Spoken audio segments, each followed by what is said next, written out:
Welcome to Dice and Mind, a podcast hosted by Brad Brown and Jason Kaufman to explore the intersection of life, games, science, music, philosophy, and creativity through interviews with leading creatives.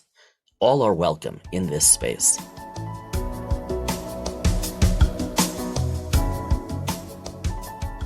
I always love it when we have guests on that have like a background in education, because not only just because we both have kids now, our kids are either out of the K-12 environment or exiting soon to exit the Yep. K-12 environment. Yep. But I know your wife works in that environment, and I still find it fascinating because I still think that hearing about experiences in that realm Yeah. fascinates me, just because it's interesting to see how things have changed from when we were learning in that environment to when our kids were learning in that environment to even now. Even 5 years have changed things. And So and it's interesting to talk to several guests over the past 4 years regarding the use of D&D and other RPGs in the yes, schools. yes. And our guest today is no exception to that. No. Because we had our friend Michael Lowe on way back in So episode 38. of Luck and Legends, Yes. almost exactly 3 years ago. Yes. In fact, I think 3 years ago today as we record this intro, but almost Well, exact. it's two. It was Sorry, the I'm episode. off a day. Sorry. Yeah, the episode dropped if On you're February well 22nd of 2022. 21st.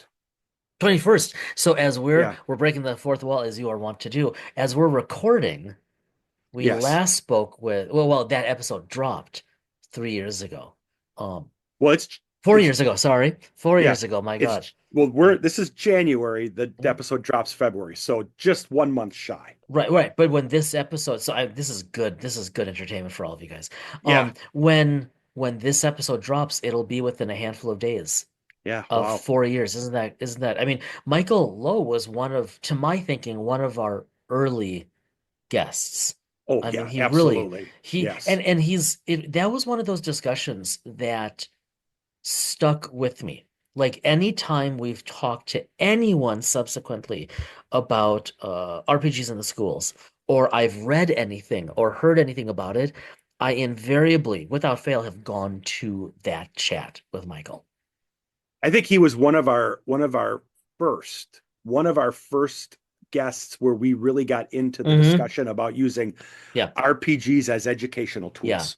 And I think one of the things that drew us to him was not merely his enthusiasm for all Hmm. of it, but that just the creativity behind what he was doing, right? It's not just playing D&D, but I mean, all this time since, man, since before we met him, since we've talked to him last, when we've, and he's been great about keeping in touch too. So thank you, Michael, for that.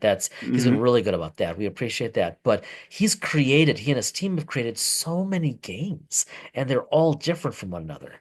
Well, and we'll talk about those today, but one especially, and Yeah, the one that the will new probably one. the one that we're going to focus on the most, I think, is going to be the most interesting, just Yep. because um I'm fascinated by this idea because And I don't want to say much about it because I want it to be a okay, surprise. okay, Yeah, then I won't. Then I won't. Yeah, otherwise we're gonna get into because we're going to get into it yeah. Then I'll wait. because I'll wait. it pulls from, shall we say, a toy that you and I loved and continue to love and was a staple of our generation and our kids' generation Hmm. and the current generation of children. But I think we should wait for Michael to introduce what's this about. Well, and you know what's funny is it just, and this is something we can bring up, the idea of how it was a Gen X toy and a millennial and Gen Z, and now it's a Gen Alpha. And I just saw that um Um, now they have actually qualified anyone born in 2025 to 2039. Oh, what is it? It's Yeah. generation beta Oh, that makes is sense. what they're Okay. calling it. Makes sense. But just think the idea that till 2039, I mean, I'm going to be what, 70 years old at that point. Oh, God. You're old. So, yeah. So just to put this, before we transition to the interview, to the chat, to put this in perspective, so well, it's still this winter. So last winter, so December of 24, 5, 3. December, I need to go to bed. December of 23, I was in Krakow, Poland Mhm. with my brother and one of my nephews. And my brother was off at work presenting. That's why we were all there. And my nephew and I were wandering around. We were actually we had left the Eating, Airbnb. eating, eating sausages. We were going for a bakery. We were looking for a Okay. bakery and a cafe, and we had a place in mind, and we were wandering. Actually, it was not far from the hotel for the first part of the trip, and I I guess I knew I had like seen this on some list, but we're wandering, and I look over and I want to say this without giving it all away. And there is a storefront, exactly. There is a storefront for an authorized retailer of this toy, of these toys, and it's all in Polish, and it's not open. They had very limited hours, but it was like the Krakow store and museum of these toys. And I thought, my God, the reach of this is beyond Yeah. generations. It's global. We're being very cryptic. Yeah, we're really we're really messing with people. Yeah. Maybe we need to go So to the so to, the yeah, so the answer to the question of the meaning of life, the universe, and everything is still 42, but we yep. should probably go to the interview. Yeah, so Michael Lowe joining us to talk about games education and games galore.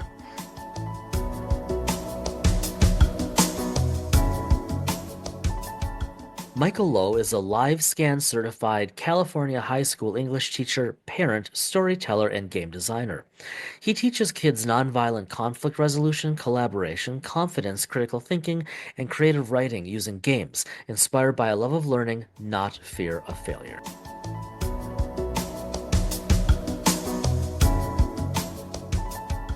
Okay, no. Okay, we're good. I'm so we're doing something different here. We're doing multiple recordings here, and so Ooh, I'm used to waiting for Jason's giving me a funny face. I'm used to hearing like a recording like beep or go, and I didn't hear right. that. So I can do That's the Jason, funny. voice. so we'll hear, Ready? yeah, so we'll hear a Recording nice in progress. Oh, there that it was is. good. There There it it is. is. There, now There it you can is. start. Now I can start. So we'll It's see the how much voice you acting. It's the voice yeah. acting. I Yes, got we'll Michael's you. I see like, how got and you. good night. Yeah. we'll Yes. see how much you will have heard before that brilliant recording Yeah. in progress. But um, Bravo. you know, We can do it we've again. I mean, we can set this up and start over. I'll just do we've already recording. probably had a good episode's worth of content Oh before my we even gosh. Well, hit Yeah. I mean, before we hit before we record. clicked record because we haven't seen you, Nope. Michael, for No. almost 3 years. We were Wow. looking it Yeah. up. You, We've talked, we've Wow. chatted we on Well, Twitter and that's everything. wild. I I know, don't and Yeah. even. it doesn't feel like that because you've been so good about staying in touch and letting us know what you're up to, and that's been awesome. And then when Brad and I were prepping for this episode, we went back to our calendar, Episode our 38.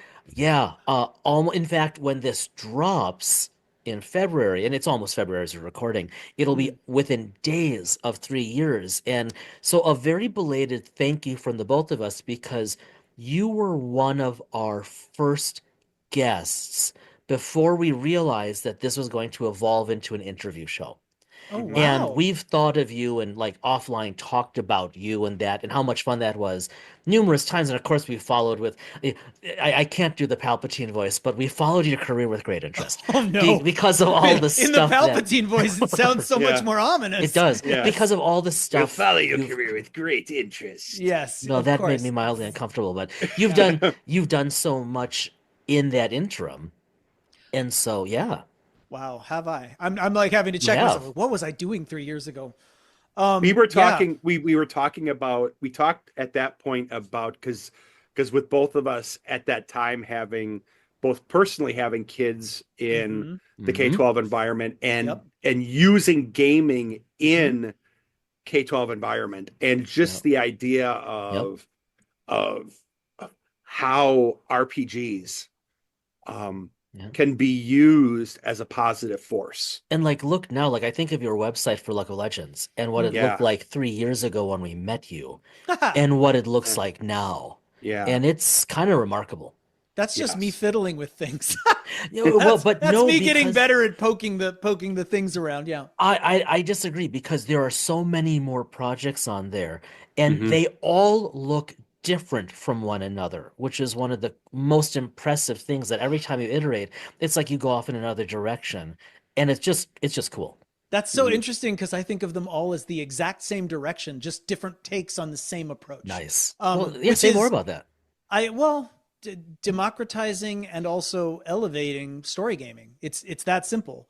Everybody should be playing make believe all the time. You should be doing this for Yes. corporate trainings and team building exercises. This should be in your classroom. Yes. Little kids should be doing it. All ages should be doing it together.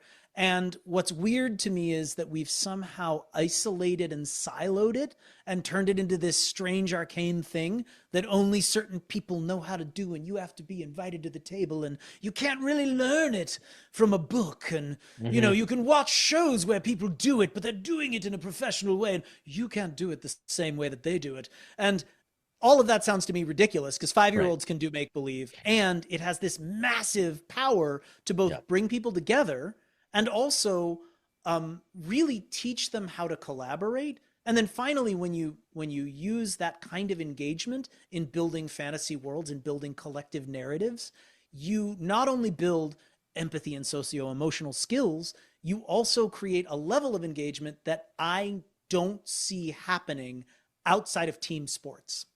Yeah. So for me, every single thing that I do, so Luna Uni, that's the classroom game. It's a version of Stories RPG, which is what I play in Luck of Legends, where I Yeah. teach writing to kids. Luna Neat. Uni is currently being used in what? Oh gosh, I think it's like 5 now different classrooms as a Cool. full-time English language arts approach. I'll be Oh, talking about interesting. the data Wow. from that approach at South by Southwest EDU in March, which is That's my second time going. outstanding. Um, Fantastic. That's Thank so you. cool. I mean, I can talk about that all day. I have slides that have, I mean, we have both a median and a mean growth in writing scores Hmm. of 100% on Amazing. every single category that we measure. And Well, what grades are well, we then looking at? I gotta ask you, right? I Yeah. gotta ask, after you present, after you Yeah. do that at South by Southwest Yeah. side, we have to have you come back because we Oh, want to, yeah. we have to talk about that once you present that. Because Happy to seriously, present. I mean, I've talked about it a lot. There's some Oh, some of great. my Okay. talks are up yeah, online. I have a Hmm. YouTube channel. There's a couple of the presentations I've given with my co-teachers on different shows and also like at some conferences that were online conferences. Nice. Unfortunately, Tom and Tyler, who are the ones who first piloted the game with me, and now are I love Tom and Tyler. They're great. They're both they're in of all the places, South Portland, Maine. So here I am in LA. Oh, cool. And the two Wow. teachers who are most passionately, vociferously committed to using my games in the classroom are in South Portland on the other coast. I've actually traveled out there, visited Neat. their classroom, taught some lessons with their kids. They're adorable. But they are, they jokingly say we drank the Kool-Aid, and I'm like, I don't remember giving you any Kool-Aid, but they're like, I don't know.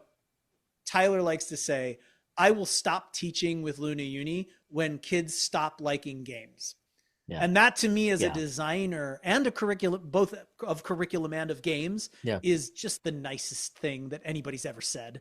Mhm. Apart from like all the great things, because we have qualitative exit surveys for kids too. Mhm, So mhm. apart from all the like lovely little quotes that we have from kids and Right. parents that are really heartwarming and lovely. But yeah, Luna Uni is going to be available, hopefully, online Mhm. for download for March when I present at South by Southwest Very EDU. cool. I've been working Wow. on it Jeez. for 3 years almost Yeah. now. Yeah.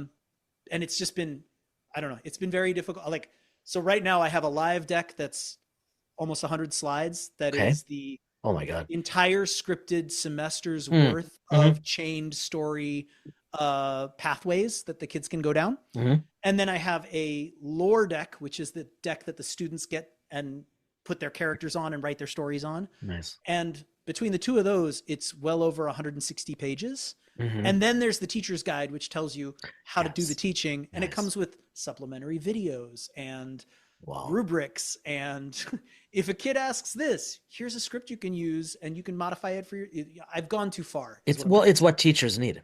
Yes. Well, and so that's the problem is I think I did all of this for the Kickstarter that I ran. Oh gosh, I guess it was last summer before last. Right.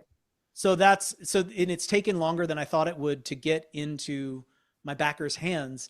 And the only reason I don't feel crushing guilt when I say that is I'm like, you are getting so much more than $15 worth of material out of me. I can't even say how much I'm making. Yeah, and there's no such thing as a Kickstarter that like delivers on time. And that's kind of why it's Kickstarter, that backers know. Like you're putting the money up front because you believe in the project and you know it could slide a bit. I mean, there is a reality. Like as someone who's backed a few things, and Brad has too, it's like I'm not so concerned about timeline. I'm concerned about project completion. And also like what it is, you know, if it is the thing that, you know, I backed, then I'm excited to wait for it. That's right. That's exactly it. Yeah, that's exactly it. Hey, speaking of waiting for it, so you had messaged us fairly recently, actually, about this thing called InfiniBrix. Okay, so for our listeners, Michael's holding up the box. That's really cool. This grabbed me right away. I've purposely not gone down the rabbit hole because I don't want to place my assumptions about it because we know you well enough to know that there are probably going to be quirks and novelties and it's not what we were expecting on the face of it. So would you please tell us about InfiniBrix? What's the deal? Yeah, I've been trying to make, so remember earlier when you were like, you seem to be doing different things every time. And I'm like, no, it's all the same thing. Yeah. This is the same thing.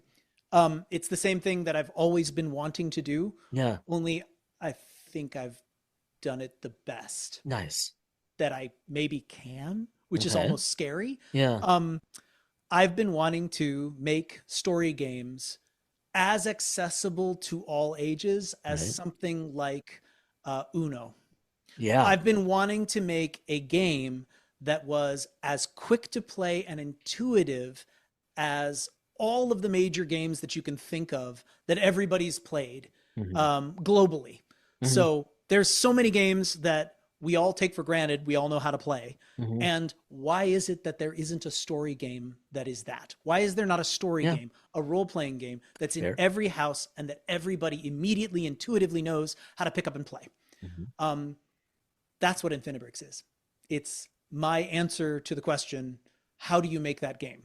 And I worked with my co-designer, Rob Hebert of nerdypapergames.com, who's also the artist who did all of our lovely illustrations. It does look good. It's pretty. It's gorgeous. Thank you. I think so too. His stuff is wildly, wildly cool.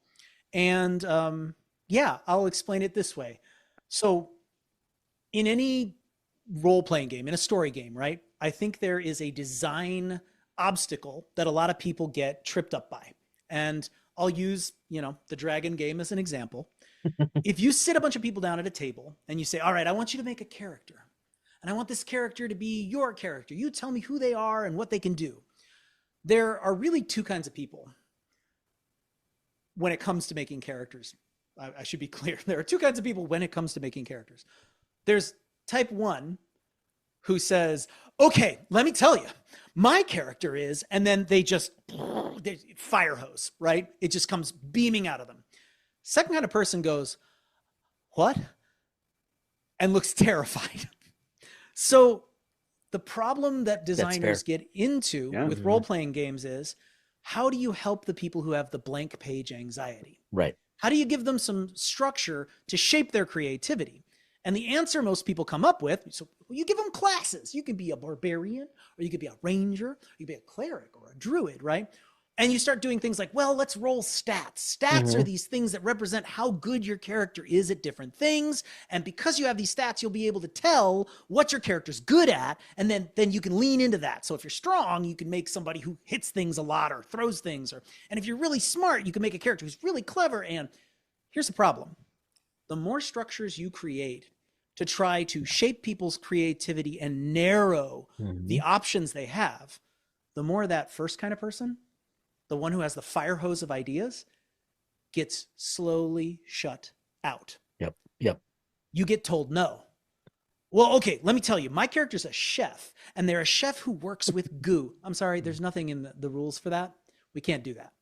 We've already set up all these structures to help all these people who don't know what they want to make. So we can't let you do that because it doesn't make any sense in the rules. And you have to have these stats. And how would your character, who happens to be a blob with no particular limbs, function in a game that requires you to swing weapons? Nah, you're not going to fit, right? Yep. When you work with kids, you notice this a lot. Because kids will come up with these wild ideas. Yeah. And there are a lot of role-playing games that just tell them flat out no. They'll be like, well, I want to be this. And they're like, you can't be, because it doesn't exist. Or you require, people who love the dragon game, bless them, because that's their thing. But if they love the dragon game, they're immediately somebody's going to pipe up and say, well, but you can. Yeah, you can do a lot of work to make it work. But this is the reason that not everybody does it, because not everybody's capable of doing that work. Not everybody has the time or interest to invest in making it accessible. If you have to do that much to make the game accessible, that's a design problem.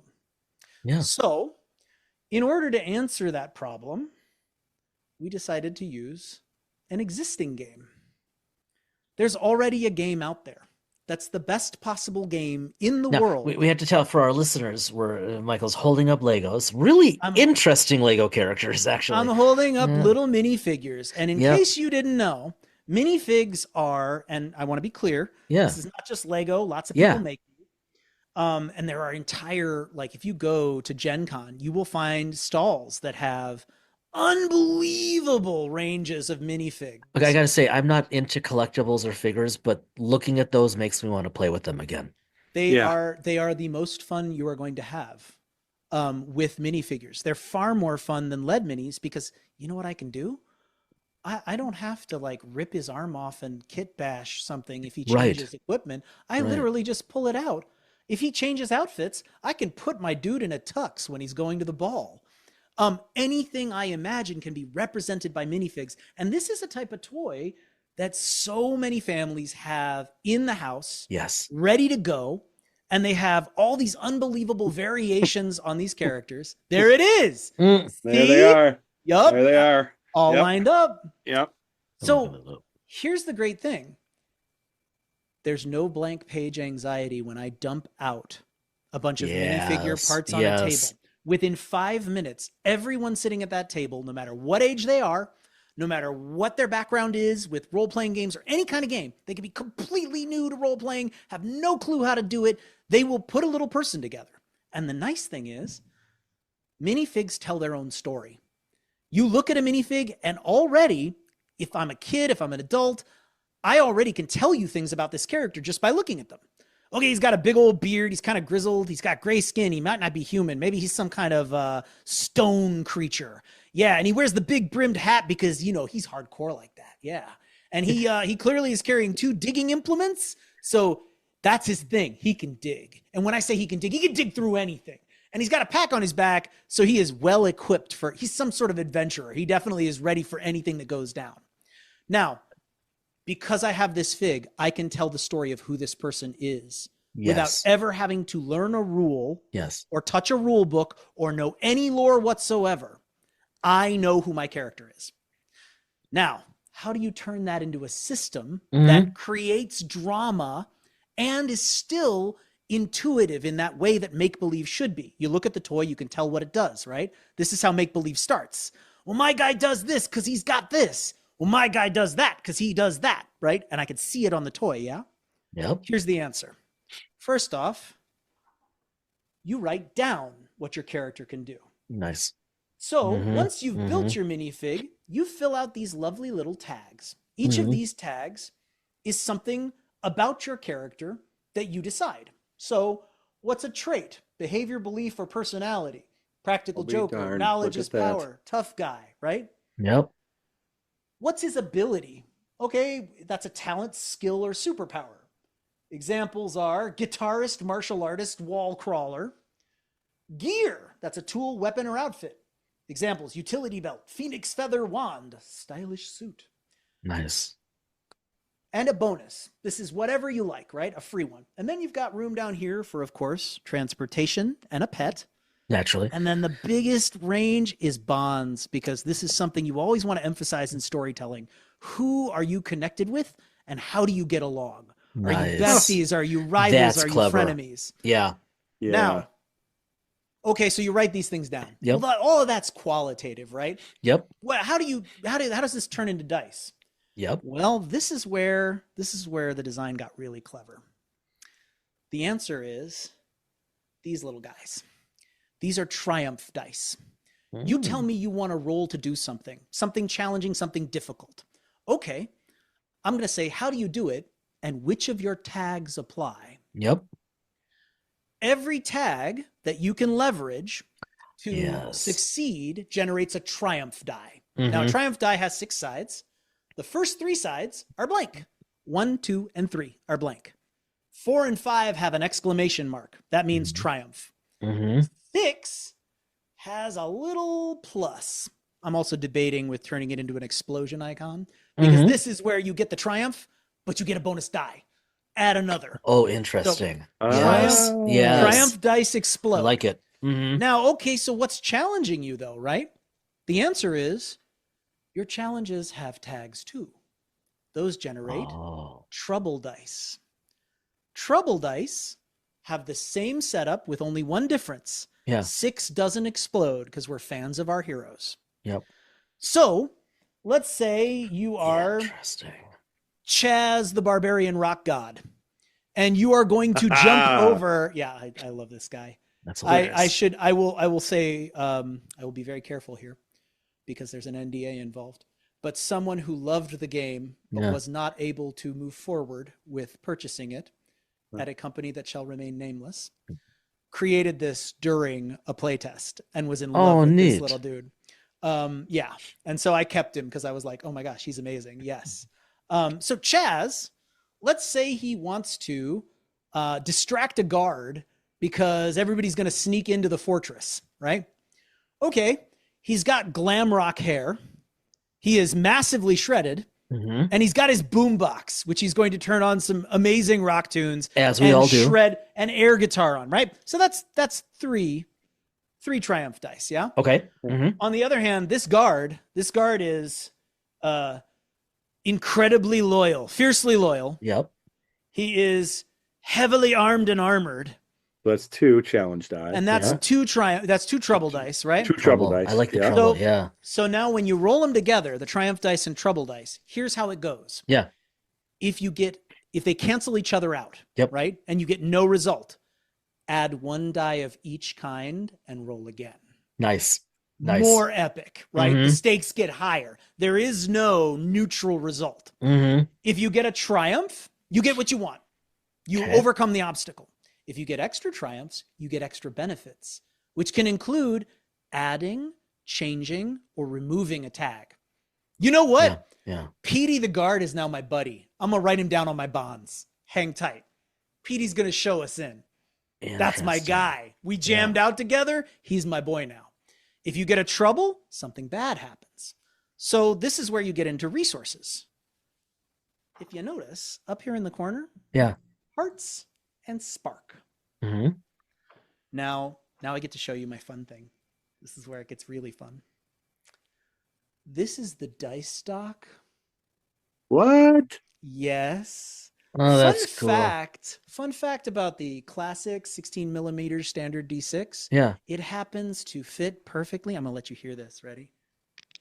Oh, that's a satisfying sound. It fits perfectly into a 2x2 Lego square. That's so cool. Yeah. And this little guy, this little flipper here, this is your ready trigger. So when you can roll, it's up here and it's green.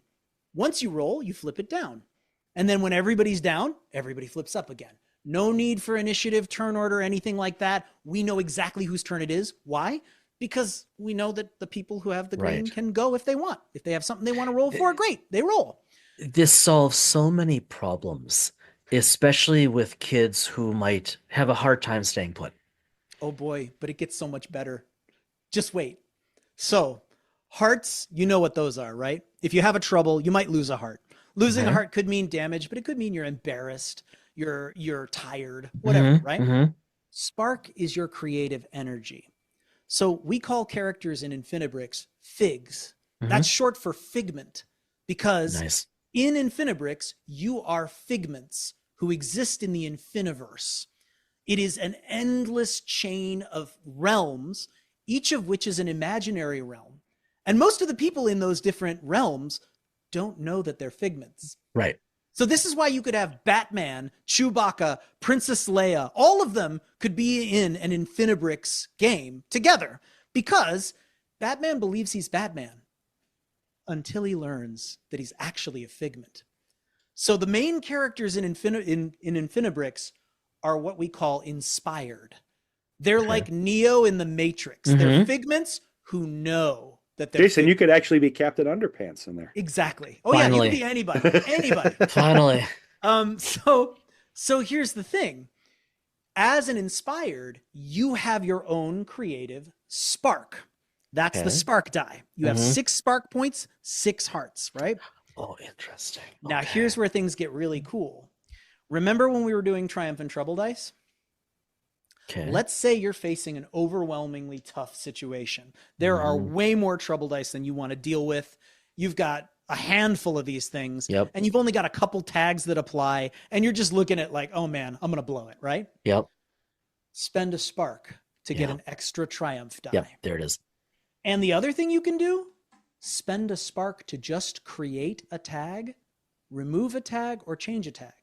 If you want to summon a sword pig, if you want to say, I grab a giant mallet out of thin air and smash this wall down, you can do it. You're inspired. Cartoon logic applies. Spend the spark and you got it. Now, this is only half of what makes it cool. I'm sorry, I should stop here and let you ask questions or No. Keep going. Keep going. Keep going. It is an elegant system. Yeah. I'm really, like I said, this is the best thing I think I've I think, but the only thing I will say, the only thing I just want to add, because please, because I just want to append to this, because since we had you on initially, we've really kind of dove into this idea of, however you position it, RPG is literature, lit as RPG, and and obviously this, it always was hanging out there. And it's funny how, even going back to our first episode with you, it was just there. We just didn't really have it squared yet. And how this just fits it. It does. Yeah, it really does. So I just want to make that comment. So keep going. But as I'm listening, I'm quiet. The wheels are spinning as to how this plays into it. But you ready to talk about the cards? Interesting. Oh. So you mentioned lit, right? Yep. Yeah. Well, so one of the goals we had was to democratize gaming, not only to make it easy for anyone to play, but to make it easy for anyone to run. These are faux cards. Faux and challenge cards are very simple. If you look at a faux or a challenge card, and InfiniBrix is going to come with a deck of these in addition to all the other things, take a look at, for instance, a fragling. So a fragling is what we call a mook. A mook is a 1-heart creature. See how it's got only 1 heart? Yeah. And you can see it's got 1 little skull. That means it comes with 1 trouble die automatically. But it's got tags that describe what it can do. Right. It's got an attack tag, om nom nom. It's a bitey little dude. It's got a defense tag, dodgy little bugger. And the cool thing here is, whenever you're talking about what a character does, you're looking directly at these tags and negotiating whether the tag applies or not. So example, if Chaz wants to smack the giant Iron Guardian with his hammer, the Iron Guardian's massive metal armor is going to apply as a trouble die. It's going to make it harder for him to do. If he's instead playing music at it, boy, that armor's not going to apply. I'm sorry. It doesn't help with the ears. Yes. So what it does is it intuitively represents the conversation about the fiction that leads to the roll. It allows you to add those dice and remove those dice just by looking at a set of descriptors. Yeah. And the best part is any kid can pick up any toy and write their own faux card for it. That's what I was going to say. 2 seconds. They don't need to be babysat. Nobody needs to explain how to do it. You just grab that toy. You tell me why it's scary. You tell me what it does. You tell me what its powers are. We write them down. We're playing. You've in effect, I mean, you have made it so easy to kids can create in effect their own monster manuals or whatever it is with mere moments. So it gets even, I mean, everybody but talks wait, about kids when they talk more. with me. There is. Everybody talks about kids and they're always like, oh, so kids can. And I'm like, listen. Oh no, I'm looking at this like I could see like. So parents can. Yeah. This is my thing. That's I want cool. parents who are not gamers to be able to do this and model it for their kids. And then the kids can pick it up and start doing it for each other. But here's the thing. As a parent, I would never have gotten into gaming if I hadn't been into it before I had my son. Because I wouldn't have had the time and energy to prep and to figure out how this complicated system works and to explain it to my son and then to negotiate how to tell him no with all his ideas and then try to figure out how to make a story that helps push him forward. How do you do all that, right? So there's more here. This is only the open box lid of the box of tricks. There's more. This is how we do story scenes. Look at that. It's a Mad Lib. It's a Mad Lib. Yeah. It's a Mad Lib. And every one of these story scenes comes with a visual. It says, all right, this is the volcano, right? So you put this on the table. You give everyone at the table. Here's the visual, right? You've got this massive volcano. Something's happening on the other side. There's stairways up to it. And then you ask them for a series of words. Yes. Give me something scary. Go for it. Oh. Taxes. Great. Give me something solid. I'm trying to. I'm trying to keep it PG. Yeah, that's my answer. Pre-recording conversation. Yeah. Stone. Okay. A liquid. Gasoline. Oh boy. Jeez. Really? Okay, hold on. Just going to write these down real quick. We got taxes and gasoline. Which is what, that's... What was the something solid again? Stone. Stone, yeah, okay. Okay. Something smelly. Cheese. Goat cheese. Oh, goat cheese, better. Goat cheese, yeah. Goat cheese, okay, cool. I need a color. Blue. Okay, wow. You guys are very in sync. Creature. Scorpion. Ooh. Okay. Wow. Okay. You're feisty tonight.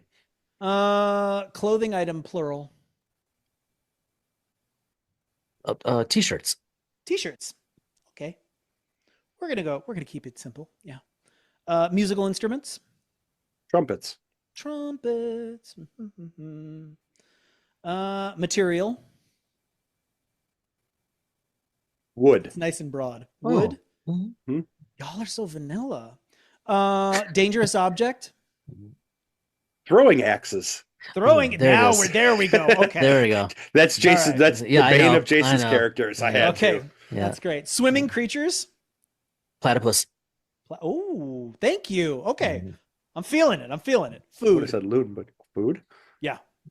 Lutefisk. Lutefisk. If you want something weird, let's just go weird. Yeah, let's go. Yeah. Okay, and then yeah, okay. Another creatures. Another creature? Just trying to think of something atypical. Loch Ness Monster. Oh, okay, great. Interesting. Yeah. Nessie. Got it. Mm-hmm. Okay. You find yourselves standing before Mount Taxes, a towering volcano made of stone. Well known. A boiling moat of gasoline surrounds it, giving off an unbelievable stench of cheese. The blue sky above is filled with winged scorpions circling ominously. On the shore, a crowd of figs dressed in t-shirts are singing and dancing to the sounds of trumpets. Across the moat, you see a wooden door carved into the mountainside. Your spark senses the fragment is inside. So there's a little here I could explain about the lore that allows I'll the just say InfiniBrix to hang it's like together. one of Brad's fever dreams. I would, the funny thing is, I was just gonna say, it's like if I had like a bowl of chili too close to bed, it sounds Exactly like a dream I right. would have. Yeah. But that's exactly what we want. So here's the problem. Ready? And We've all gotten very precious with our storytelling. And, it's fun to be precious with your storytelling on occasion. But can we have a moment for adventure time? Yes. Can we have a moment for Kipo and the Age of Wonder That's right. Beasts? Can we have a moment for the wondrous, zany, wild brilliance of really, really enjoying and leaning into creativity instead of saying no and wait a minute, let's make certain that it all makes sense. It doesn't have to. It has to be fun and exciting. It does not have to make sense. I'll go out on a limb too and say, yes, this is, I could see this not only as yes, kids can play, parents and kids. This is a family game. It's not an all generations game. Yeah. Well, wait. I'm saying this is that, and Jace can appreciate this because there's like a group of us that would get together and we would play something like Cards Against Humanity. Yep. I could see us getting together. Game. It's a party game. I could see us doing this as. I was actually thinking campfire. Yes. Like this would be right. Just any circle. I could see us like Jace when we got together this summer when we were up camping. This summer we would have gotten together and done something like this. That's right. Absolutely. So the cool part is, if you look on the sheet, every single one of these tells you how many trouble dice each of the challenges is. Oh, so cool. So you don't even need to think about how to resolve what's going on in the scene. Yep. If they say, all right, I want to go over to the moat of gasoline, you're like, all right, if you're going to try to cross the moat of gasoline, that's 2 trouble dice. Yeah. You already know, as the storyteller, exactly how to guide everyone through. 0 effort, 0 prep. You don't have to do anything. Just show up with a will to play. Now, Michael, are those are you going to have a certain number of those in the box, or is it's to be determined maybe at this? Okay. Yes, we will. Okay. We will definitely have. The plan currently is this is where we get to. So we didn't even talk about. See, we're only halfway through the game. We didn't talk about arena play. Oh, interesting. Now you're holding up something that this is a battle mat. Yep. This is made by Rob Hebert. This is our Lava Forge battle mat. Nice. This is where you get once you get inside the volcano. And there's a layout for where to put foes and terrain. Right. And a selection of foe cards that have you set up to run a encounter for your little figs. Jeez. Now, what's cool is that same dice mechanic that powers the story scene, which happens in the theater of the mind, it also powers mini play. Now, you ready for how? Yeah. Okay, here we go. So, see, I get really excited about this because it really does, to me, this is the brass ring. I've never seen anything that does all these things intuitively, simply, and approachably for people who've never done this before. And it does all the things. And I will say, I really want to be clear here. It's because of the brilliant design of the toys we're using as an element. Yeah. This unlocks it. Yeah. So, I can see. And to be honest with you, I mean, I just peeked out there. You can buy. I had no idea this was. Welcome to my world. I mean, seriously. Yeah, you could go buy like a minifig lot for, like 10, 15, 20. You could buy like a 50 pack of like minifigs if you wanted to, like $25. So if you wanted to like replenish as a player and add to this plethora, if you don't already have them at home. Well, and the great part is this works with any toys in your house. This is not committed only to, if you grab, I mean, one of the most fun things you can do, you could use if you're the storyteller, is you to. grab the loved teddy bear and you sit that right down in the middle of the arena map. You're like, welcome to the lair of Teddy. And it's on because you can write giant smooshy hugs as tags, and those things become terrifyingly hilarious and wonderful and zany, and you will always remember when you tore the stuffing out of Teddy or when you ended up befriending him, So wait, here's how the mechanics work on the battle map.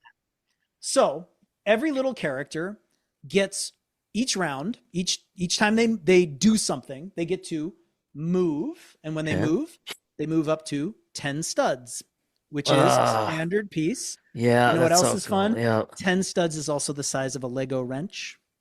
Look at 9 that. studs, but Yeah. Yep. And then they can roll, and when they roll, they can choose to do anything they want. Example, I want to pants the Minotaur. Great. So if you get a triumph, you want to remove the Minotaur's ability to move next round. Right.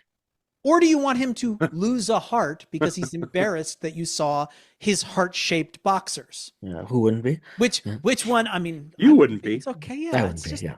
we all wear boxers. Isn't it nice that they're clean? But whatever. So yeah, maybe. So, oh gosh, no. Always bring extras. Yeah, we told you we were going to have a battle. Yeah.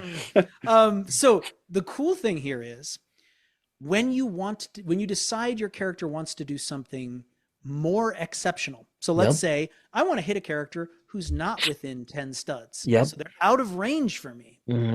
Okay, you have a choice. Pay a spark. Yep. To be able to shoot twice the distance, Mm-hmm. or add a trouble die because you're increasing the risk to do something big. Hey, you want to hit multiple targets? Yep. Great. Pay an extra trouble die or a point of spark. Yes. Hey, do you want to be able to shoot through terrain? Great. Do you want to ignore the effects of the lava when you run across it? Great. Add a trouble die or pay a point of spark. Now, the cool thing is your extra triumphs. If you get extra triumphs, you can use those to either deal more hearts of damage to your foe.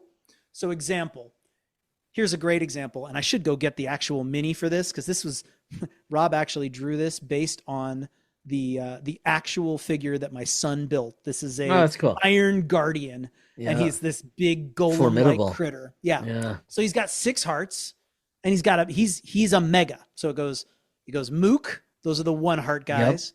Yep. Minions are the 3 heart guys. Megas are the 6 heart guys. Okay. They're tough, right? Dun, dun, dun. Exactly. And he's 3 base dice. And look at all these tags. He's got iron claws. And notice it says in parentheses, hits all in range. So he can sweep. Oh, that's cool. He's got iron body as his defense. He's got slow move 1/2 turns. Yes. So he only moves every other turn. And then the last piece is at 0 hearts, flip for phase 2. That's when he becomes a magma critter. I haven't changed the title. But if you notice, his tags have changed. He only has 3 hearts in his second form. You've knocked his armor off. But now he's got flame charge, move ×2. And he's got swim through lava and lava blast. Hit all in a line. So he can blast and hit every target in a line. So the cool thing here is you get extra triumphs in your roll against him. Cool. Then now with your extra triumphs, you get to either deal more hearts of damage or heal a heart for yourself. Nice. Restore a point of spark if you wish. You can even roll to do that for your friends. So if you want to heal your friends, do it. Tell me how you're encouraging them, celebrating them, creating a smoothie out of thin air. Because remember, you're a figment. You're inspired. You can create things using the power of your creativity in the midst of combat. We had a playtest where the sword pig became our favorite thing ever because my son in the corner, he was grabbing all the little farm animals and attaching swords to their back. And at some point he was like, I summoned the sword pig. And we were like, you do what now? And he's like, this. And like the sword pig, and he charged the little sword pig out and it was great. It was epic and it was ridiculous. And we laughed our butts off and we will never forget the sword pig. So the coolest part about all of this, all the fun of a miniatures battle, none of the fuss. GM never rolls. GM simply says, foe does this. You will all take a heart unless. And what you do is you say, cool, I roll to defend. Here are all the tags that will help me in defending myself. And the storyteller says, okay, great. Here are all the tags that the enemy's using that are going to mess up your roll. Take these trouble dice and you roll. Nice. GM never has to roll. the players are rolling constantly, whether they're on the defense or on the attack. So there's never a boring moment. Right. And the best part, you don't have to be in combat. Mm-hmm. So I've already got a card, and I'm working on all the item cards. Items give you special abilities that you can use without paying spark or a trouble die. So example, if you've got a laser blaster, you can affect all the targets in a line without paying spark and without adding a trouble die, because you got a laser blaster. Right. There's a card called the ball. The ball allows you to throw it as an action. And if you succeed, the person you're throwing it to catches the ball. And the range is three lines. Mm-hmm. So you can now play an actual sports game with your figs. You can play, you can play soccer, you can play football, you can make up wild, incredible sports, which are still tactical now, right? You're still bull rushing characters, describing what you do, making tactical moves, but it isn't required to be violence to be exciting. Right. Very clever. That's InfiniBrix. This is what I'm kickstarting in probably March, but it's in the next couple months. Wow. And you can find it at infinibrix.com, InfiniBrix.com. I don't know if you saw the video. Did you guys see the video? Go to infinibrix.com. Yes, you sent us the video. I watched the other video. The one with the monster truck sounding voice. I didn't. Yes. I went to that. I went to the site, but then because knowing you, I didn't want to watch anything until I talked to you. Oh, that's interesting. Now that we've talked, I'll go back and watch. Can I play it and have you guys listen live? Because I would love to just have the noise, because I'm so stupidly proud of this thing. Yeah, let's try it. It should pick up fine on the recording.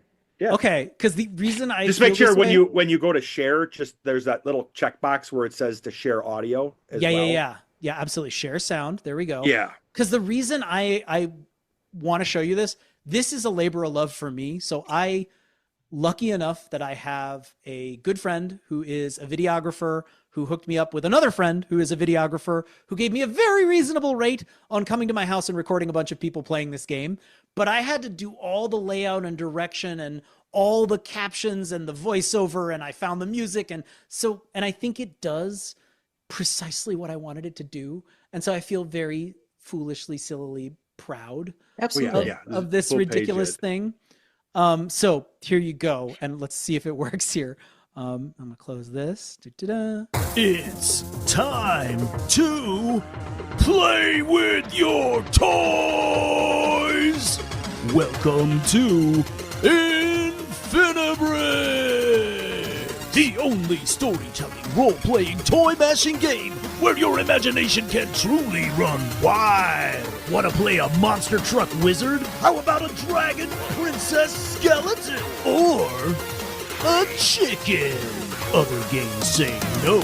InfiniBrix says heck yes. Write tags to describe your heroic figment, then use them for the triumph dice to do anything you can imagine. Create and destroy objects, heal, hurt, even change tags, altering reality. Put opposing tags on foes and challenges, add trouble dice.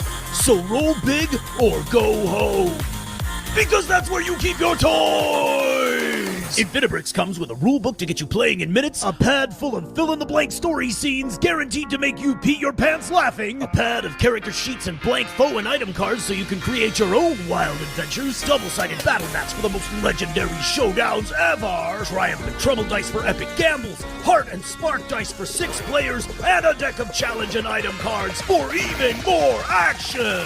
Get it now to tell zany, wild stories with InfiniBrix. InfiniBrix is not legally affiliated with any Plastic Brick Corporation, including a Lego Corporation, Mega Bloks, or any other toy that you could possibly imagine. InfiniBrix is absolved of all liability for any injuries resulting from extreme hilarity and creativity. InfiniBrix cannot be held liable for making adults feel like they're kids again, and kids feel like adults are actually decent people to hang out with. You want it, you need it, you've gotta have it. Back InfiniBrix. Anyway. That is phenomenal. What I like about it, and this got me the first time I watched it, was sorry, I didn't start it again. It's good background music. Why is it? Oh, there it is. Sorry. My bad. It's funny because it's like the video itself is like the most happy, fun, positive light video you can imagine.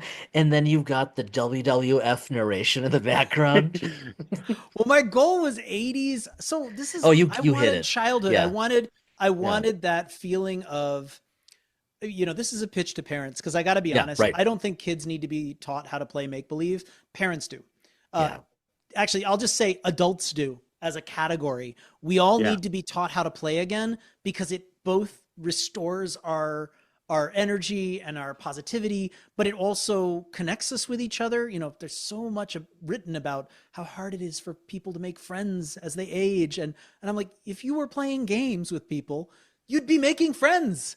You wouldn't be able to help it, right? So I wanted that feeling of play and Saturday morning cartoon vibes. This is the world of InfiniBrix is very much Saturday morning cartoons. No, and it's funny you mentioned that because I had gotten on a kick where I was watching some videos of they were telling stories about 80s, like the 80s cartoons and the toys that went with them and Yeah. like the background Was this the stories. one that had sectars and like I feel like I've seen a Oh, documentary about yeah, toys in the 80s. I was watching one about like the Voltron series, and Yeah, then yeah, some yeah. about GI Joe, and then Yep. some other Mask and all that.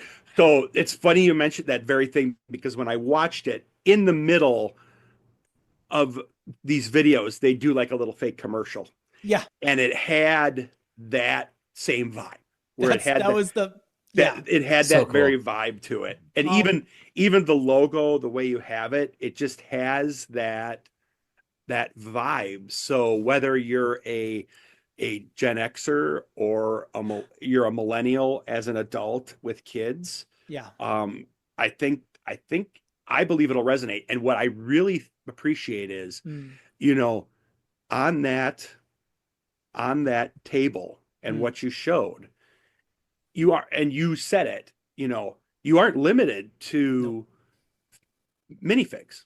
Nope. You aren't No. limited to that. No. I mean, Not I at could, all. it's funny. I told Jason, my kids are 18 and 20 now. My son collects Legos, certain model things, but I jokingly told him the other day, I don't know why this is sitting on the table where I'm working, Yeah. where I do this, but for whatever reason, I have a Nerf gun.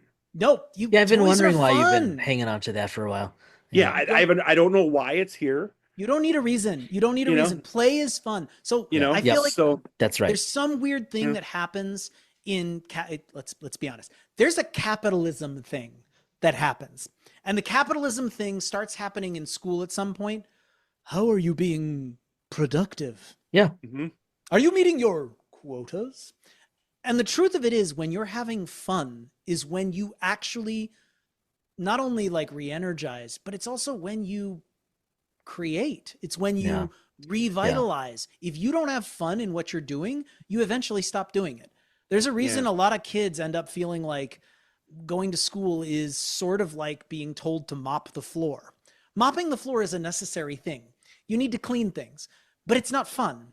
And when somebody tells you to mop the floor, you don't go, hey, yay, I'm going to really mop the heck out of this floor. When you're laughing with your friends and creating, when you're playing, play is the strongest motivator for both social connection and also learning. That's right. If you forget how to play, if you forget how to have fun, even in your own life, you have lost something core to your soul and you need to get it back.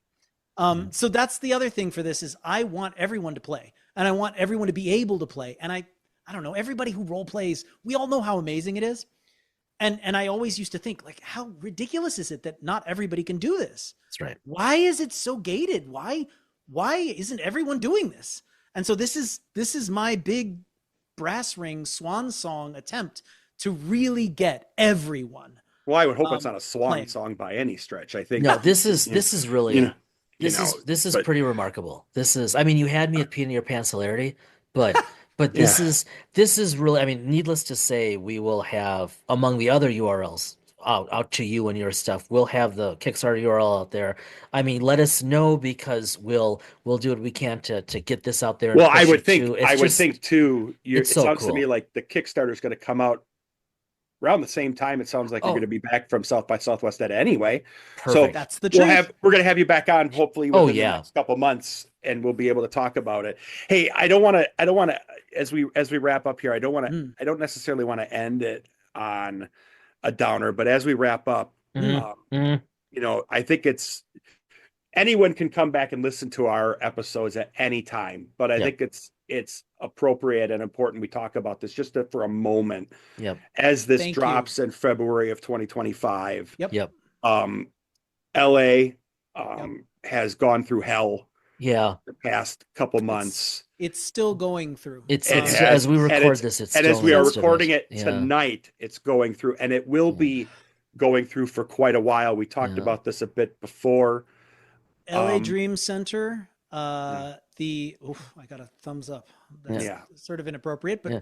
LA Dream Center, Yeah. the World Central Kitchen, it really is doing amazing work. Okay. The Regional Food Bank. Mhm. There's so many different organizations on the ground doing the work. And I got to say, if you don't know anything about LA, I'll tell you this. I've lived in so many different cities. I've lived in Japan. I lived all over the States. I've lived in a few Nordic countries. LA is the favorite city I've ever lived in. That's I love neat. it here. And it's because the people are amazing. And it's really showing right now. Everybody I know is out there volunteering. Like, they're having to turn volunteers away. Yeah. The only thing that they're accepting at donations centers in some parts of the city is money, because they have so much water and food and clothing that Angelinos have brought to help each other out. And there are people on the ground right now who are still fighting these fires. The Eaton fire is contained, but it destroyed all of Altadena. Altadena is gone. And there are a few houses standing, but the folks in Altadena are they're hurting. People have lost everything.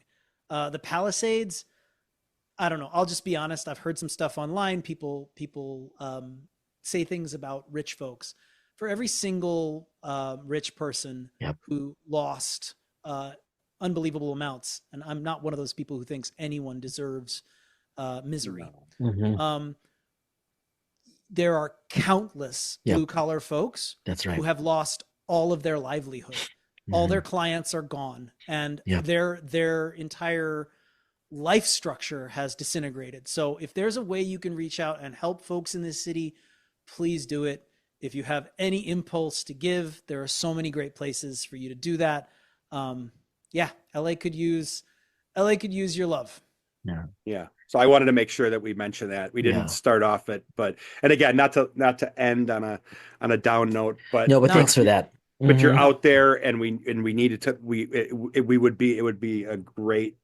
It would be a disservice if we didn't mention that, because you are out there and doing that. But thank you for coming on. Oh, and playing talking with and playing us tonight. So cool. And stay safe. Yes. Wait, can I say one more thing? Please. So I'm gonna flip it, and I'm gonna give some hope at the end. Yeah. Here's a weird hope I have for InfiniBrix. Yeah. So you said, when I said swan song, you said, I hope it's not a swan song. Yeah, please don't make it a swan song. That's a final, right? It's a final thing, right? Yeah. Well, that's a fat lady sing type of thing. You're not there yet. Well, yeah. So I choose to use, so this is my dream for InfiniBrix, right? If this Kickstarter goes well, I would like to create a subscription box service where once a month, and I know some great boxes out there. Shout out to the person I'm hoping to collaborate with, Brick Loot. If you check it out, it's a really cool company. They send you a little box of Legos every month. My son gets them. He loves them. We build them together. I would like to do a little subscription box where you get a battle mat, a bunch of interesting minifigs and items and terrain, and the faux cards to go with. So you have a new story scene and action scene to play through every month. And then you got no prep to do. You run out of story scenes in the original and you don't want to keep, re-mad-libbing the same story scenes again. Great, we got you. We got new critters for you to face and new stories for you to explore every month. So that's a stretch goal that's in my heart. Well, no, that's awesome, because now you've kind of even said, here comes that's kind of the next iteration that could come from success with with the Kickstarter. So So I have great hopes. We Yeah. wish you unbridled success now with the Quickstarter at South by Southwest yeah, with all the stuff to hopefully come step by step. It has been a pleasure, a joy to talk with you. The InfiniBrix that's really something. Thank you for the walkthrough, the detailed walkthrough. It's really that's awesome. it's like Brad and I will often talk afterwards after interviews on air, like, yep, not gonna be able to go to bed for a while. And Yeah. fortunately it's still early here, That just means but you're talking to good people. it That's means great. It is. yes. That absolutely That's does. exactly right. That's so And with cool. good absolute ideas. That's a high and- compliment. Thank you very much. No, Yeah. thank you, Michael. We will be in touch soon. We want to hear about your adventures. I Yes. am always down to chat with y'all. You guys are lovely. I really appreciate it. Well, so are Thanks. you, and we appreciate it.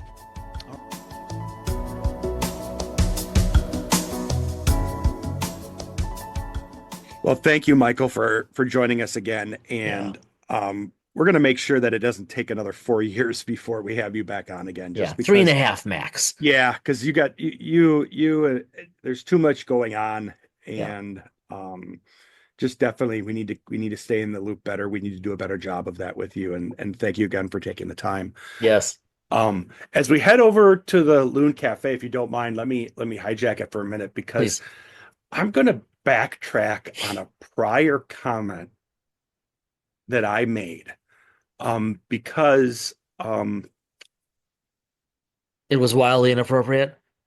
oh well no, this one wasn't. Although Okay. it's a Okay. safe assumption to make with a lot of what I say, but I thought so. But in this case, no. Okay, go ahead. I got two things. One, I had some from my winter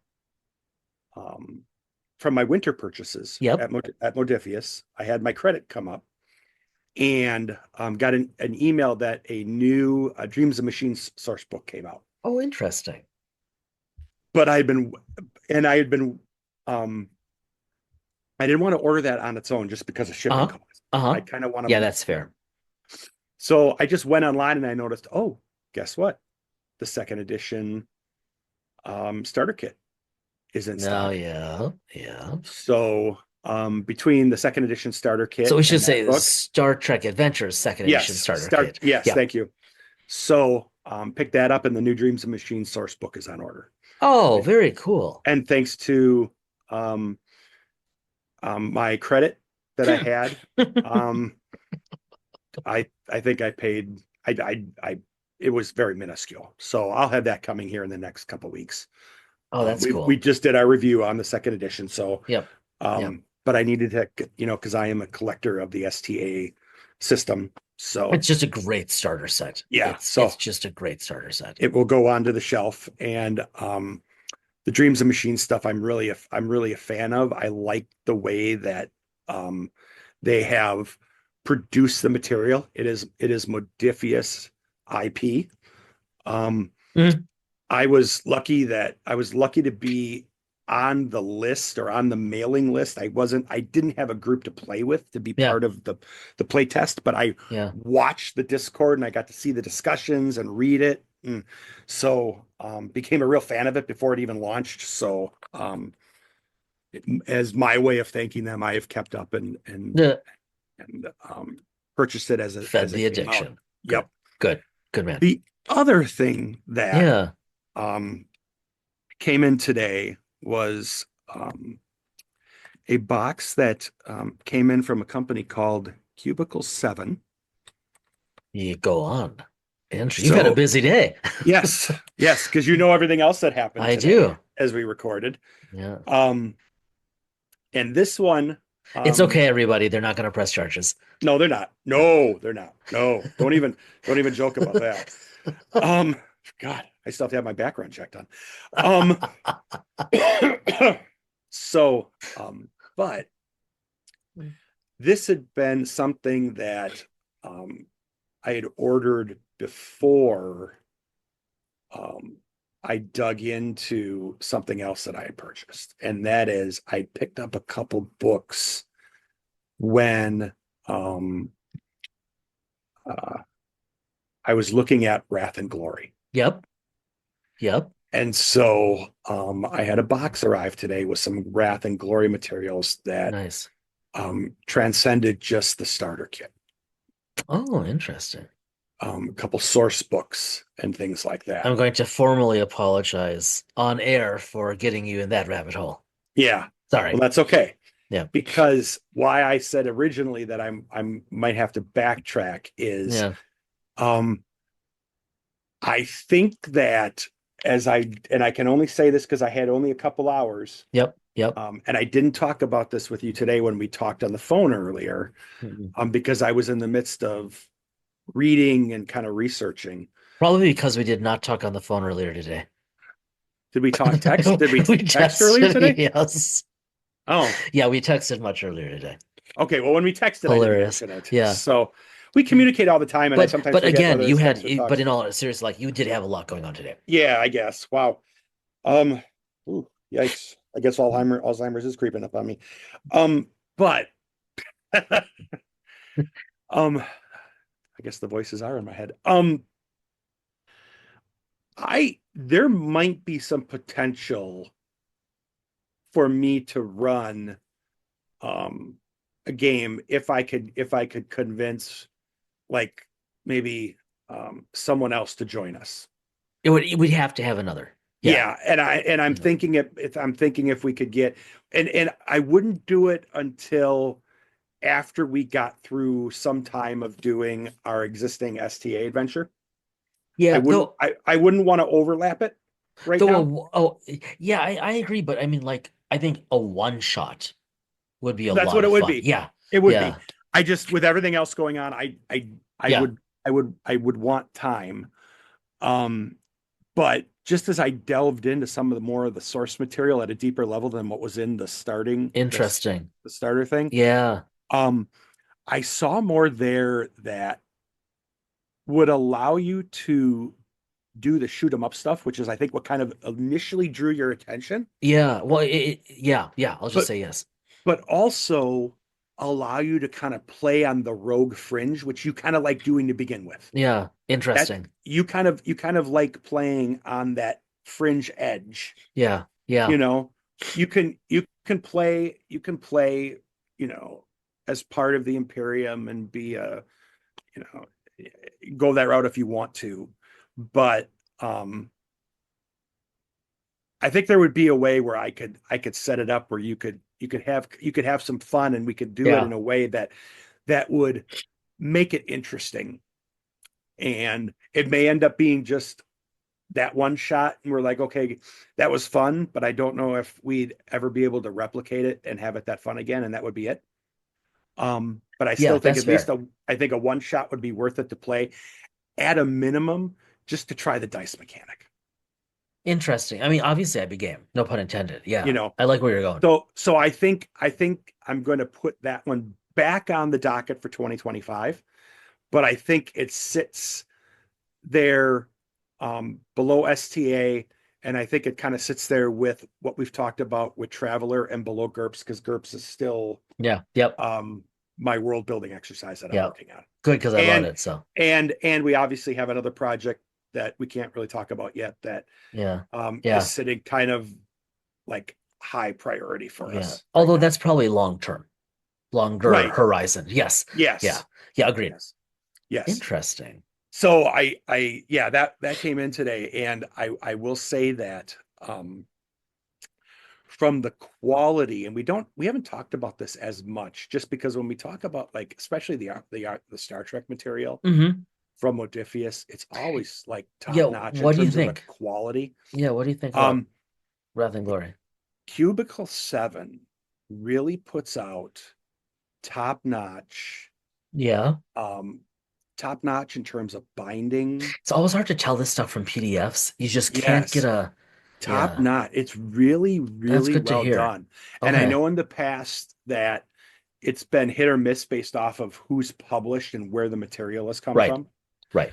But so far, I'm impressed. And I think maybe at some point, maybe I would do, you know, depends on where we go. Maybe we talk about that at some point down the road. But, um, yeah, you know, that's something you and I can, Yeah. Yeah. I'll have to I'll have Definitely to on the show you when horizon, we which get is to. neat. Yeah, but Wrath and Glory is a very interesting game because it's very different from it's a different mechanic than any of the Yeah. other games that they've Yeah. had out there. And certainly different from anything we've played. Oh, yes. Big time. Yes. Hmm. Yes. So, Interesting. yeah, so that was the big one. And again, I think I had kind of said, I don't know if this is something we would really want to do. Um, and I think once I got into the more, and it's beyond the lore, it's just the material that I've been reading through in some of the source books and all that. Yeah. And I'll get into that in a future episode. Yeah, that's cool. But just as a heads up. It does get me thinking. Yeah, definitely. So Well, I don't have anything nearly as well developed to discuss, but I do have something on my mind pending what could be on my desk. So as you know, I am working on I've set myself a series of goals to accomplish over the coming months. And with each think of it as much as kind of like an STA extended task. And with okay. each milestone, my intention is to reward my good behavior with Yes. right Yes.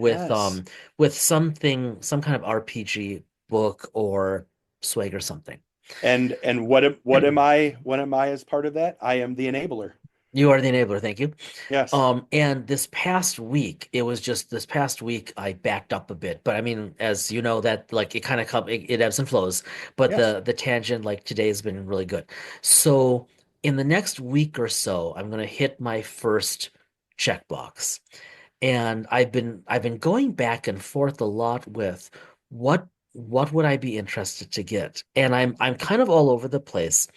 Um and I'll just say I have several ideas, and one of the ideas I haven't brought this up, but one of the ideas is if Wizards has, and I haven't followed it well closely enough yet. I think the Monster Manual is coming out this month, February, as this drops. And it's supposed to be huge, but um, Thank I'm you. not. You, indeed, I'm not so much interested in that, but as I'm listening to you actually talk about Wrath and Glory, I'm starting to well, I have been wondering, would I be interested to use this as an excuse to pick something up from the new system, right? The apparently the not D&D 6e, but the 2024, 2025, whatever I they're think I'm calling it. seeing it. I think I see it branded as D&D 2024, right? Is that what that? Or D&D 1, whatever they're doing now. Yeah. Yeah. But with the new D&D, the updated, it would be interesting. It could be really fun to geek out just looking at all of the rules updates and like what they've done to it. And so one of my ideas is to keep my eyes out for um for a starter set, like something like that um where it's real, it's not expensive, but it would give me uh I know enough D&D that looking at that would give me a good sense, I think, of how has it evolved. And I do think that's intriguing. So I don't know. We'll see. Again, uh I'm still a week or I two away from this, so we'll you and see. I you well you and I just talked about this last week, and I can't remember if I because normally I would be able to enable you on something, and right now, just based off of what we're gaming and where we're at with gaming, I can't think of anything that stands out that would really fit on your shelf that is one, there's nothing that's a necessity. Um, No, definitely not. there's But doesn't there have to be. no. Um, there's nothing that we're like really super close to playing at the moment. Um, we have games, you know, let's be honest, we have games up the wazoo that we want to play. We just don't have time to play, There is that.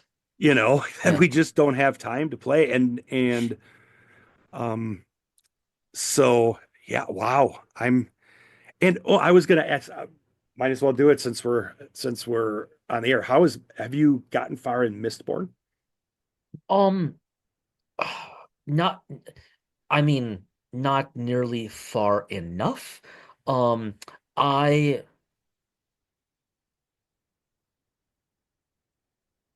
I'm somewhere between a quarter and a third of the way through. I Okay. think closer to a third of, I think I'm like a third of the way, a quarter of the way through. Things have just been busy, Yeah. and so I haven't been reading as much as I would like. But like tonight, I'd like to go and read for a while. But I'm really enjoying it. And it's I'm in part two of the novel now, and like it's evolving. I'm impressed with his storytelling skills. So I'm really glad that I'm reading it. And honestly, if it were available in 2 weeks, I would, in a heartbeat, plunk down the cash for The the RPG. for the Mistborn RPG. Yep. Yeah. Because it just looks so interesting, and it's something that would be good reading, and anything fantasy we did in the future, whether it was Fantasy Age 2E or D&D or Pathfinder or whatever, I could see it being a good resource. But yeah, I know thanks for asking. I am really enjoying it. I know It's we've just a talked matter, about you know. him, Brandon Sanderson, in the past. We're going to talk about him in the next episode, so we'll just leave it Yeah. at that for Yeah. now. I will say, am I like in You know. love with it? Like, is it riveting? No, not yet, but it's really good, Hmm. really well written. It moves quickly, and I'll yeah, be honest yeah. with you. I'm gonna be I'll if you come out of reading fantasy saying I really liked it, I'll be impressed. If you Well, come out of I reading, will. I mean, I will. yeah, but if you come out of fantasy saying, I loved it, I'll be Oh, shocked. That's just not your typical genre that you're going to be there that have way. been very, yeah, Lord of the Yeah, it's Rings. just There have been very few that, yeah, like Travis Baldree, right? Great guy. yeah. His, I'm eagerly awaiting his third novel, in the series, which I don't think drops until November, but But of this year. But he had you at coffee with that. I mean, he that did, was and it's not like I find it. Travis's books have such a cool They concept they that do, and it's not like I look at it like, oh well, this is literature. I look at it yeah, like this is just so much fun to read yes. that I will pick it up and I'll read it in like 2 or 3 nights. Yeah, it's literature, but it's just fun. It It's was just such a so much fun. Yeah. it's and you saw the first cover, it caught you, that Yep. was it. Yep. That was it. Yeah. Um But yeah, and that's nothing against anyone else. I'm just saying that no, that you was are right. I No, you are 100% right. For me to say I absolutely. qualified his different, you Well, know. it's but you're right. For me to say I read a fantasy novel and I absolutely loved it is exceedingly rare. Yeah. Yeah. That'd be like me, because of your background, if I were to read something that's, you know, not necessarily something you wrote, but just something from Yeah. If you were in to your read something I wrote and you loved it, that would be exceedingly rare. I read Ohm and I liked it. I know. Well, I mean that's also because it sucked. But You know, a way to close out on this. yes. Upcoming, upcoming episodes over the next uh over the next month or so are with the authors of a book I Yes. did read nonfiction over winter break that I loved, that I found riveting. And so yeah, you never know where you're going to find that And joy. it was a gift. You didn't pick that book out. Well, I mean, I said to my wife, I think I really want to read this. Oh, And so no, oh, no, no, now no, the no, no, truth no, no, comes no. out. No, no, because you don't, I mean, don't I think everyone in my life knows better than to buy me a book unsolicited. Okay, Yeah. now, well, I'll be honest with No. you. Now it makes more sense because Yeah. I'll be quite honest with you. Yeah, no. Um, you know, birthday recently, they had the bag and I got some really nice stuff, some shirts and Yep. Yep. some shower gels and things. And I'm thinking to myself, why didn't I ever get a book like Jason gets a book? Now it makes sense I because always I always ask. I No. cannot believe for the life of me that anyone could pick out a book. I No, mean, maybe Amy, I'm but now really it makes nope, more not no sense. shoot. I mean, I love my wife, but she is totally clueless about what I read. No, Okay. I get lots of books as presents between my wife and my girls, and it's because I ask for them and I specify them. Okay. So like this book was a Hanukkah present from my wife in November. I said to her, she's like, "What do you want? I need to get you something." No, you don't. We went through that. I'm like, "Okay, fine. You can get me something." And then I saw this book was out. Had been out for a few months already, a couple months at that point, and I'm like, I really want to read this. I was reading something that was taking me some time at the time. Please get it for me. I will love it. And that's exactly what happened. Okay. Yeah. My mother did the same thing with me Yep. for birthday. I said I would like these shelves just to organize my back room. And she's like, "You want Beautiful. shelves for your birthday?" And I'm like, Yes. I would love them. Yes, Yes. when the renovation of the office is done, which begins in 9 days from this recording, Yes. uh I will be going to IKEA and picking up two Billies, putting them on the other wall, and What continuing. where will you record during the renovation? Um, uh, Amy's been has been very gracious about that. I'll do most of my work at the kitchen table or just go to the office. But for recording, we're gonna move this little desk of mine Yeah, into her office. There's just enough room, and I'll do the recordings there.